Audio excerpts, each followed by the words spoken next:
ওয়াদা। বঙ্গবন্ধু কন্যা জননেত্রী শেখ হাসিনা নির্বাচনের আগে মূলত এবং প্রধানত তিনটি ওয়াদা করেছিলেন। এই তিনটি গুরুত্বপূর্ণ ওয়াদার প্রথমটি হচ্ছে রেডিও টেলিভিশনের স্বায়ত্তশাসন, দ্বিতীয়টি হচ্ছে বিশেষ ক্ষমতা আইন ১৯৭৪, যে আইনি বিচারে যে কাউকে কারাগারে আটক রাখা যায় বাতিল করবেন, এবং তৃতীয় হচ্ছে বিচার বিভাগকে প্রশাসন থেকে আলাদা বা পৃথক করবেন। এই তিনটি ওয়াদার প্রথমটি টেলিভিশন ও রেডিও এর স্বায়ত্তশাসন, মাশাল্লাহ, এটা বলার বা লেখার কোনোই প্রয়োজন পড়ে না। এরশাদের আমলে বঙ্গবন্ধু কন্যা জননেত্রী শেখ হাসিনা লক্ষ লক্ষ বার টেলিভিশনকে বলেছেন সাহেব বিবি গোলামের বাক্স। বেগম খালেদা জিয়ার আমলে বিরতিহীন ও লাগামহীনভাবে এমন কোনো অনুষ্ঠান নেই যেখানে টেলিভিশনের কথা তিনি বিবি গোলামের বাক্স বলেননি। এখন সেই বঙ্গবন্ধু কন্যা জননেত্রী শেখ হাসিনা ক্ষমতায় এসে প্রধানমন্ত্রী হয়ে তার ওয়াদা এমনভাবে পূরণ করেছেন যে মানুষ এখন বলে বাপ বেটির বাক্স। আর দ্বিতীয় ওয়াদা বিশেষ ক্ষমতা আইন ১৯৭৪। প্রধানমন্ত্রী শেখ হাসিনা বিনা বিচারে মানুষকে কারাগারে রাখার এই কালো আইনটি বাতিল করবেন কিভাবে, কোন যুক্তিতে? এ যে তার পিতা শেখ মুজিবের তৈরি করা কালো আইন। এই বিশেষ ক্ষমতা আইনে প্রধানমন্ত্রী শেখ হাসিনার পিতা সাবেক প্রধানমন্ত্রী শেখ মুজিবুর রহমান মুক্তিযোদ্ধা সহ এদেশের হাজার হাজার নির্দোষ নিরপরাধ মানুষকে বিনা বিচারে কারাগারে আটকে রেখেছিল। পিতার সৃষ্টি করা মানুষকে নিগৃহীত করা ও অত্যাচার করা এই কালো আইন তিনি বাতিল করলে পিতার যোগ্য কন্যা, যোগ্য উত্তরসূরি তিনি কিভাবে দাবি করবেন? তাই তিনি ক্ষমতায় গিয়েই বললেন বিশেষ ক্ষমতা আইন ১৯৭৪ সে তো বাতিল করার প্রশ্নই আসে না। এই তো যোগ্য পিতার যোগ্য কন্যা, যোগ্য উত্তরসূরি, বাপকা বেটি। এই কালো আইনটি শুধু পুরোপুরি বহালই রাখলেন না, এর কার্যকারিতাও প্রয়োগ করতে লাগলেন। কালো আইনের এই প্রয়োগ করতে গিয়ে বিরোধী দলের ৪ নেতাকে বিনা কারণে বিনা বিচারে কারাগারে আটক রাখলে মহামান্য আদালত প্রধানমন্ত্রী শেখ হাসিনা সরকারকে শাস্তিস্বরূপ অর্থদণ্ড দেয়। এরপরও প্রধানমন্ত্রী শেখ হাসিনার ওয়াদার কথা তো মনে হয়নি, লজ্জাও হয়নি। হাজার হলেও বাবার তৈরি করা এবং রেখে যাওয়া, তাই কালো আইনটি বহালি রেখেছেন। এবং তৃতীয় ওয়াদা বিচার বিভাগকে প্রশাসন থেকে আলাদা বা পৃথক করা, এ নিয়ে তিনি ভুলেও টু শব্দ করছেন না, বেমালুম চেপে যাচ্ছেন। চাচা ভাতিজির কাণ্ড। এক শুক্রবার বিকেলে শেখ মুজিবুরের একমাত্র আপন ভাই শেখ নাসিরের বিধবা স্ত্রী শেখ হেলালের মা প্রধানমন্ত্রী শেখ হাসিনার চাচি প্রধানমন্ত্রীর সরকারি বাসভবন গণভবনে এসে প্রধানমন্ত্রী শেখ হাসিনাকে বললেন, মা, তোমাকে তো পাই না, তুমি এত ব্যস্ত থাকো, এই জন্য আমি আসিই না। খাটতে খাটতে তুমি একদমই কাহিল হয়ে গেলে। এক কাম করো মা, সপ্তাহে 2 দিন ছুটি দিয়ে দাও, কর্মচারীরাও খুশি হবে না, আমরাও তোমরারে পাবানে। আপনি ঠিকই তো কইছেন চাচি।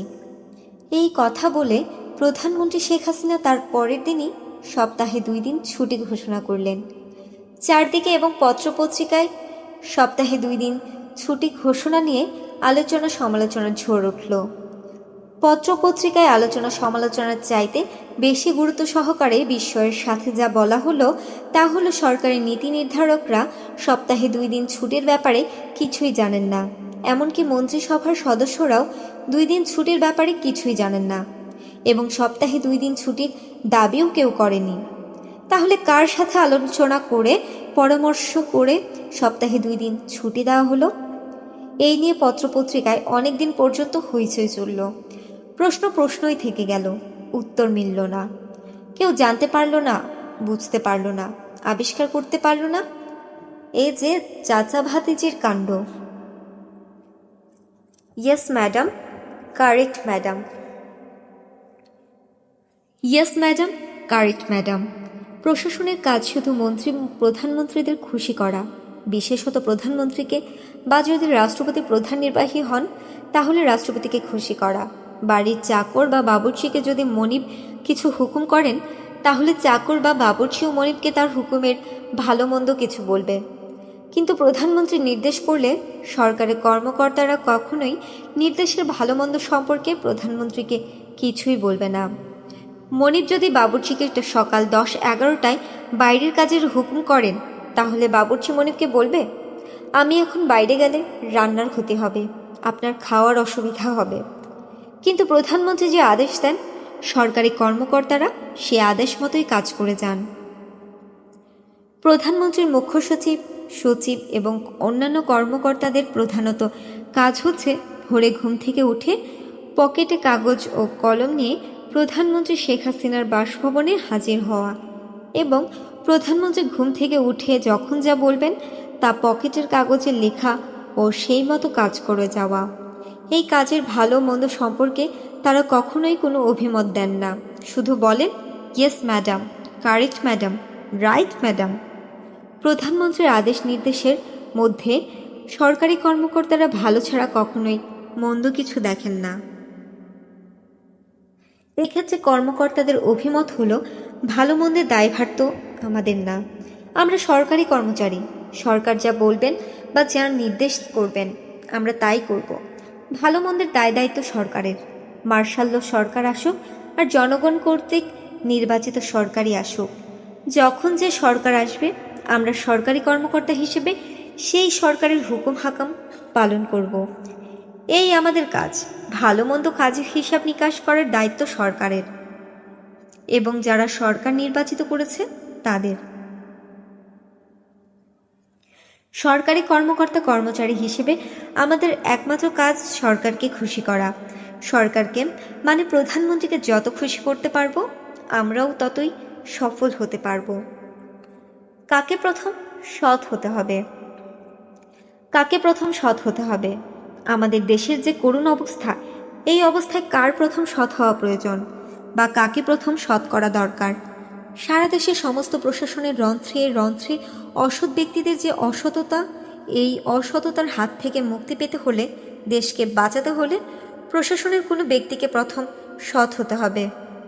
এই রকম একটা চিন্তা, একটা ভাবনা এবং অনুসন্ধান দীর্ঘদিন ধরে মাথায় ঘুরপাক খাচ্ছিল, কিন্তু এই ভাবনা, চিন্তা এবং অনুসন্ধানের একটা ফল পাওয়া যাচ্ছিল না, আবার মাথা থেকে এটা ফেলে দেওয়া যাচ্ছিল না। দেশের এই অহিনুকূল অবস্থায় প্রশাসনের কাকে প্রথম সৎ হওয়া উচিত, কে প্রথম সৎ হলে প্রশাসনের অসৎ ব্যক্তিরা নিয়ন্ত্রণে আসবে, মাথার এই ভাবনাটা দূর না হতেই 1998 সালের জুলাই মাসে বাংলাদেশ বন বিভাগের কক্সবাজার রেস্ট হাউসে বন বিভাগের ডিএফওদের এক বৈঠক বসল। প্রায় 20-25 জন ডিএফও বৈঠকে উপস্থিত হলেন। বৈঠকের আলোচ্য বিষয় হল সরকার কর্তৃক নতুন সিসিএফ বা প্রধান বন সংরক্ষক নিয়োগদান প্রসঙ্গ। ডিএফওদের বৈঠকে আলোচনা হলো নতুন সিসিএফ প্রার্থী 5 জন। এই 5 জনের মধ্যে বর্তমানে যিনি সিসিএফ আছেন তিনি চাকরির মেয়াদ বাড়িয়ে সিসিএফ পদে আরও থাকতে চান এবং বাকি 4 জন সিসিএফ হতে চান। এই 5 জন সিসিএফ প্রার্থী আলাদা আলাদাভাবে ডিএফওদের কাছে ঘুষ বা টাকা হিসেবে মোটা অঙ্কের টাকা চাচ্ছেন। ডিএফওদের কাছ থেকে এই মোটা অঙ্কের টাকা নিয়ে সিসিএফ প্রার্থীরা নিজস্ব ব্যবস্থাপনায় বা নিজস্ব চ্যানেলে সিসিএফ হওয়ার জন্য বনমন্ত্রীকে ঘুষ দেবেন এবং যেহেতু সিসিএফ একটা গুরুত্বপূর্ণ পদ, তাই এই পদে কাউকে নিয়োগ দেওয়ার আগে প্রধানমন্ত্রীর একটি সম্মতি বনমন্ত্রীকে নিতেই হবে। আর তাই সিসিএফ প্রার্থীদের কাছ থেকে নেওয়া ঘুষের টাকা থেকে একটা বড় অংশ প্রধানমন্ত্রীকে বনমন্ত্রী দিতে হবে, নইলে সিসিএফ পদে নিয়োগ দেওয়া হবে না। বনমন্ত্রী ও প্রধানমন্ত্রীকে ঘুষ দেওয়ার এই প্রতিযোগিতায় যে প্রার্থী সর্বোচ্চ টাকা দেবেন তিনিই সিসিএফ হবেন। এই জন্যই সিসিএফ প্রার্থীরা ডিএফওদের কাছ থেকে মোটা অঙ্কের টাকা দাবি করেছে। ডিএফওদের আলোচ্য বিষয় হলো, আমরা যে সিসিএফ প্রার্থীকে টাকা দেব তিনি সিসিএফ না হয়ে যে প্রার্থীকে টাকা দেব না সেই প্রার্থী যদি সিসিএফ হয়ে যায় তাহলে তো আমাদের বদলি করে হেডকোয়ার্টারে নিয়ে কর্মহীন করে রাখা হবে। ডিএফও হিসেবে ফিল্ডে থেকে দেদারদের যে টাকা তারা কামাচ্ছে তা বন্ধ হয়ে যাবে। তাই সর্বসম্মতিক্রমে ডিএফওগণ সিদ্ধান্ত নিল যে সকল সিসিএফ প্রার্থীকে সমান টাকা দেয়া হবে এবং দেয়া হলেও তাই। যিনি নতুন সিসিএফ হয়েছেন আব্দুস সাত্তার, তিনি মন্ত্রী এবং প্রধানমন্ত্রীর টাকা একত্র করে বনমন্ত্রীর কাছে না দিয়ে আলাদাভাবে ভিন্ন ভিন্ন করে দিয়েছেন। নতুন সিসিএফ জনাব আব্দুস সাত্তার প্রধানমন্ত্রীর অংশ বনমন্ত্রীর হাতে না দিয়ে সোজা চলে গেলেন ঢাকার বেইলি রোডের টাঙ্গাইল মিষ্টি ঘরের ঠিক সাথে লাগোয়া পেছনের ৩য় তলা বিল্ডিং ১২ নম্বর নিউ বেইলি রোডে, যেখানে বঙ্গবন্ধু কন্যা প্রধানমন্ত্রী শেখ হাসিনার ক্যাশিয়ার কাম ছোট বোন শেখ রেহানার অর্ধবিকলাঙ্গ স্বামী শফিক সিদ্দিকী ঢাকঢোল পিটিয়ে তদবিরকারক চেম্বার খুলেছেন। সেখানে গিয়ে শফিক সিদ্দিকীকে না পেয়ে সিসিএফ প্রার্থী আব্দুস সাত্তার গেলেন শেখ হাসিনা ও শেখ রেহানার মালিকানাধীন বিজয়নগরের সুং গার্ডেন চাইনিজ রেস্টুরেন্টে। এই রেস্টুরেন্টের ম্যানেজার ইসলামকে তদবিরের বিষয় খুলে বলার পর ম্যানেজার ইসলাম সিসিএফ প্রার্থী আব্দুস সাত্তারকে সঙ্গে নিয়ে চলে গেলেন বনানীর আবেদ টাওয়ারের নিচতলায় অবস্থিত শেখ হাসিনা ও শেখ রেহানাদের মালিকাধীন অপর restaurant fountain Fortune restaurant and bar. CCF প্রার্থী আব্দুস সাত্তার এখানেই শফিক সিদ্দিকীর হাতে প্রধানমন্ত্রীর অংশটা দিলেন এবং তিনি নতুন সিসিএফ নিয়োগ পেলেন। তাহলে কি দাঁড়ালো? এদেশ থেকে দুর্নীতি দূর করতে, ঘুষ দূর করতে কাকে প্রথম সৎ হতে হবে? রাষ্ট্রপতি বা প্রধানমন্ত্রী যিনি রাষ্ট্রের প্রধান নির্বাহী তাকেই প্রথম সৎ হতে হবে। প্রধানমন্ত্রীর সততার দক্ষতায় মন্ত্রীরা সৎ হবে, তারপর সচিবরা। এভাবেই আস্তে আস্তে ধীরে ধীরে গোটা দেশে ন্যায় ও সততার শাসন কায়েম হতে পারে। এই চিন্তার সাথে দ্বিমত পোষণ করে ডাক্তার নাজনীন বেগম ফেন্সি MBBS MOG OPD Dhaka medical college হাসপাতাল ঢাকা এবং তার স্বামী doctor Rahmatul Bari Lablu MBBS ASM ও NICDT শেরে বাংলা নগর ঢাকা বলেছেন, সর্বপ্রথম জনগণকে সৎ হতে হবে। জনগণ কোনো অবস্থাতেই যেন অসৎ ব্যক্তিদের নেতা বা প্রতিনিধি হিসেবে নির্বাচিত না করে। নির্বাচিত করার আগে দলের দিকে না তাকিয়ে ব্যক্তির সততার দিকে গভীরভাবে লক্ষ্য রেখে যেন ভোট দেয় এবং জনপ্রতিনিধি নির্বাচিত করে। পেশায় চিকিৎসক এই দম্পতি এই প্রসঙ্গে ধানমন্ডি মোহাম্মদপুর থেকে 1996 সালের 12 জুনের নির্বাচনে প্রতিদ্বন্দ্বিতা করা ডক্টর কামাল হোসেন এর কথা বললেন। চিকিৎসক দম্পতি অত্যন্ত আক্ষেপের সাথে বললেন, তারা ধানমন্ডি নির্বাচনী এলাকার ভোটার। নির্বাচনের সময় তারা ঢাকার বাইরে ছিলেন। ডক্টর কামাল হোসেন এর মতো একজন সৎ ও শিক্ষিত লোক নির্বাচনে দাঁড়িয়েছেন বলে তারা অত্যন্ত তাড়াহুড়ো ও কষ্ট করে ঢাকায় এসে ডক্টর কামাল হোসেনকে ভোট দেন। কিন্তু ভোট গণনায় দেখা গেল ডক্টর কামাল হোসেন শোচনীয়ভাবে পরাজিত হয়েছেন। অথচ ধানমন্ডি মোহাম্মদপুর এলাকায় প্রায় সকল ভোটারই শিক্ষিত। তাই এই ডাক্তার স্বামী স্ত্রীর অভিমত হলো, সর্বপ্রথম জনগণকে সৎ হতে হবে, ঠিক হতে হবে, সৎ ও শিক্ষিত ব্যক্তিকে নির্বাচিত করতে হবে। তাহলেই আমাদের দেশে সৎ ও ন্যায়ের শাসন প্রতিষ্ঠিত হবে। সুরে সুরে কথা বলা। রাজনীতিতে সুরে সুরে কথা বলতে হয়। পার্টি বা সংগঠনের মূল নেতা বা নেত্রী যিনি, তার সুরে সুরে কথা বলতে হয়। আপনি যে পর্যায়ের নেতা বা কর্মী হন না কেন, পার্টি বা সংগঠনের অথবা রাষ্ট্রের মূল নেতা যিনি, যার হাতে মূল ক্ষমতা, তিনি যদি চৈত্রের ভর দুপুরেও বলেন এখন রাত, আপনাকেও তাই বলতে হবে।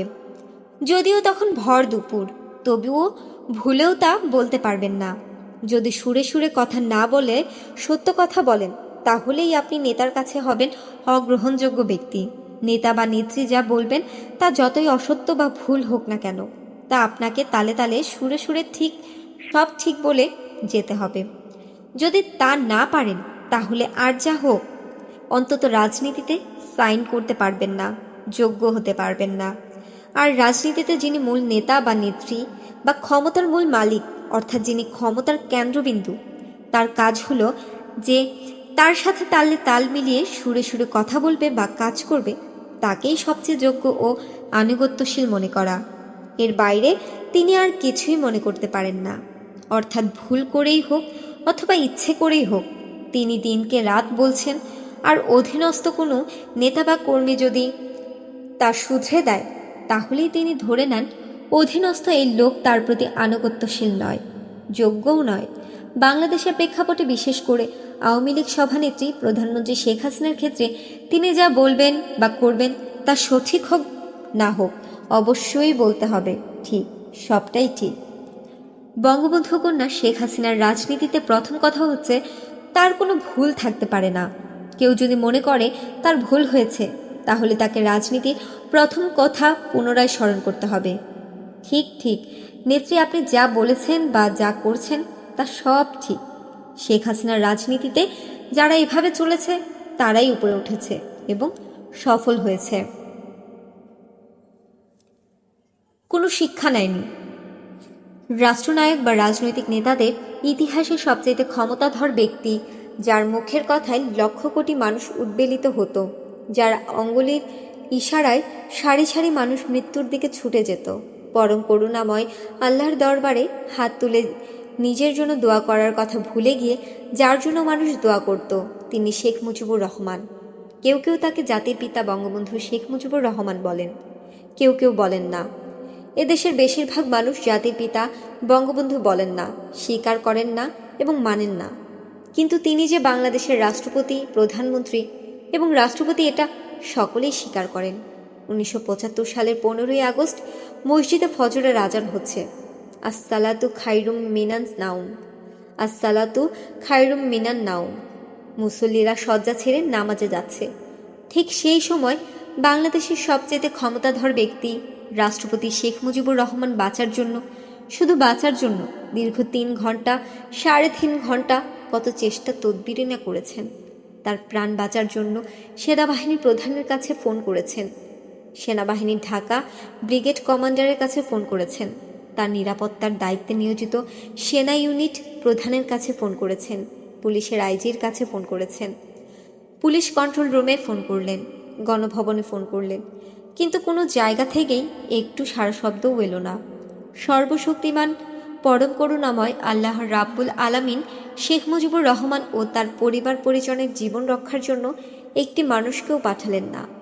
যে ব্যক্তির এত লোকজন, এত ঢাল তলোয়ার, এত অনুসারী, এত ক্ষমতা, তাকে সাহায্য করতে, তার প্রাণ বাঁচাতে কেউই এগিয়ে এলো না।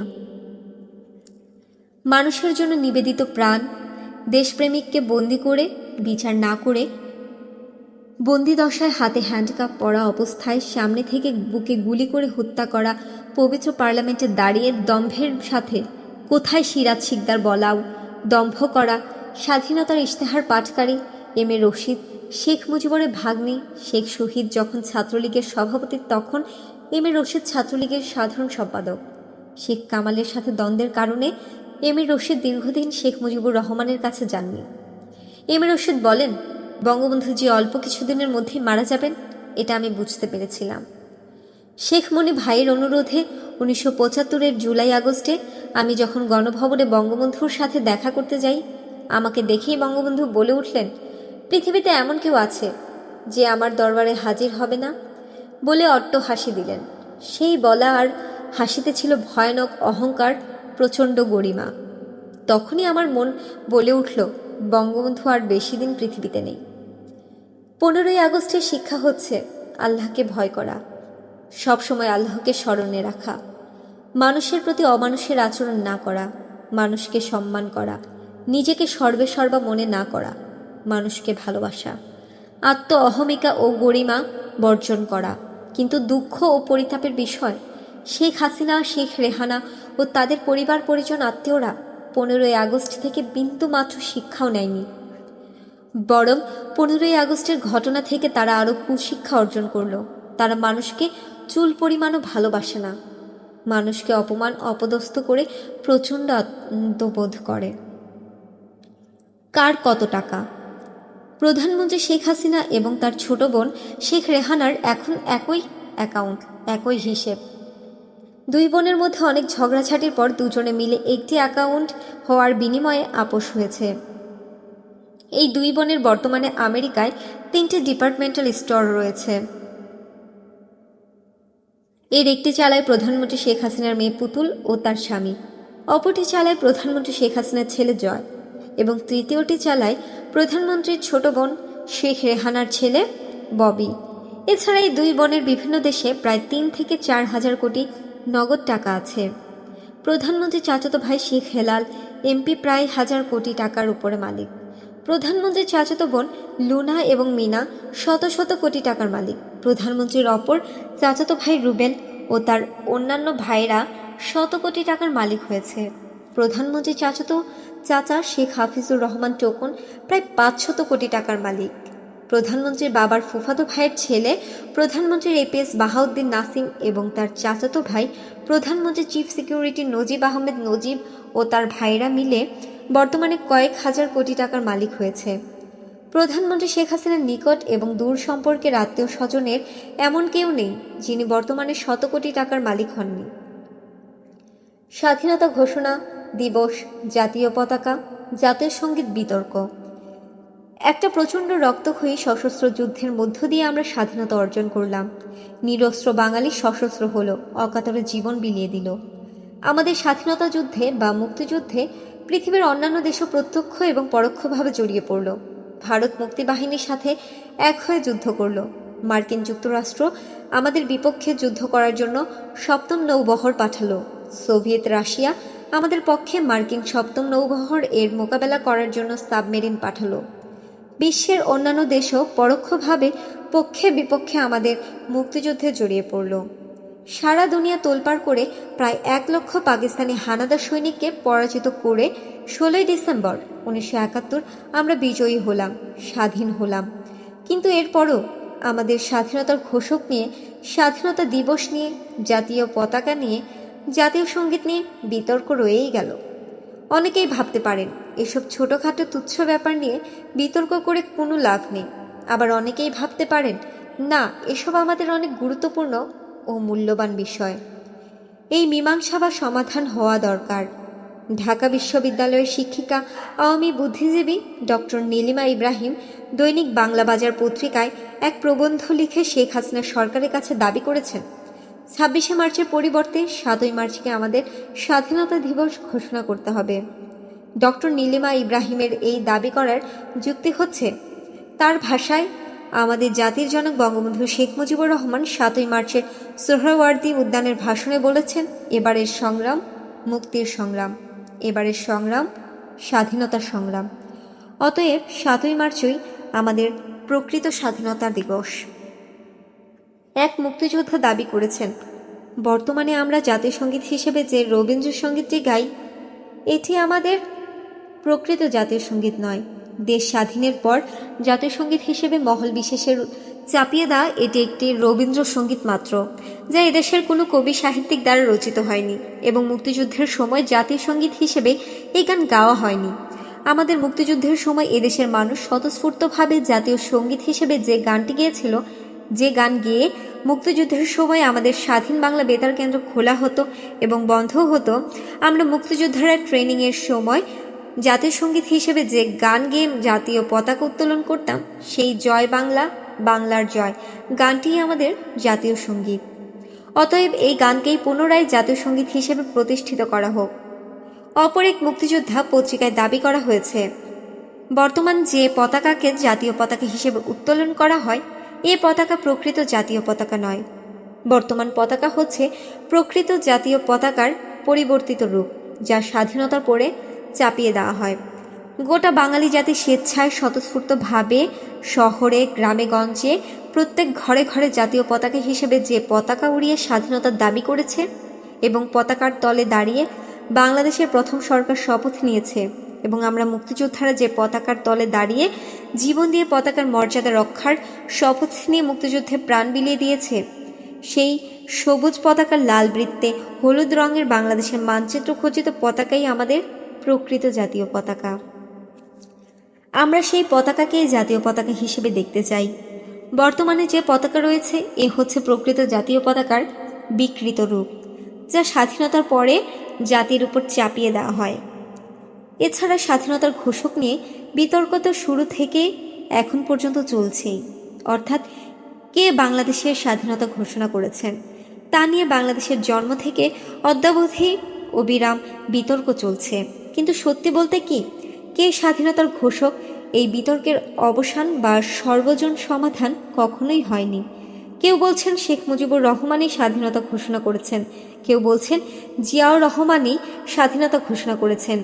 যখন যিনি ক্ষমতায় যাচ্ছেন বা এই দুইজনের মধ্যে যখন যার সমর্থকরা রাষ্ট্রীয় ক্ষমতা যাচ্ছেন, রেডিও টেলিভিশনে তাকেই স্বাধীনতা ঘোষণ বলে প্রচার চালিয়ে যাচ্ছেন। কিন্তু আসলে কে স্বাধীনতা ঘোষণা করেছেন? গভীরভাবে একাগ্রচিত্তে এর অনুসন্ধান ও গবেষণা এবং বিচার করা একান্ত জরুরি দরকার। আমরা মুক্তিযুদ্ধ করে দেশ স্বাধীন করলাম, আর আমাদের স্বাধীনতার প্রকৃত ঘোষক খুঁজে বের করতে পারবো না? এটা হতে পারে না। আমরা যদি আমাদের স্বাধীনতার ঘোষক খুঁজে না পাই, তাহলে তো আগামী প্রজন্ম একদিন আমরা যে দেশ স্বাধীন করেছি সেটাও খুঁজে পাবে না। আমাদের স্বাধীনতার ঘোষক আমাদের খুঁজে পেতে হবে। গবেষণা, অনুসন্ধান ও বিশ্লেষণের প্রয়োজনে আমাদের অতীতে ফিরে যেতে হবে।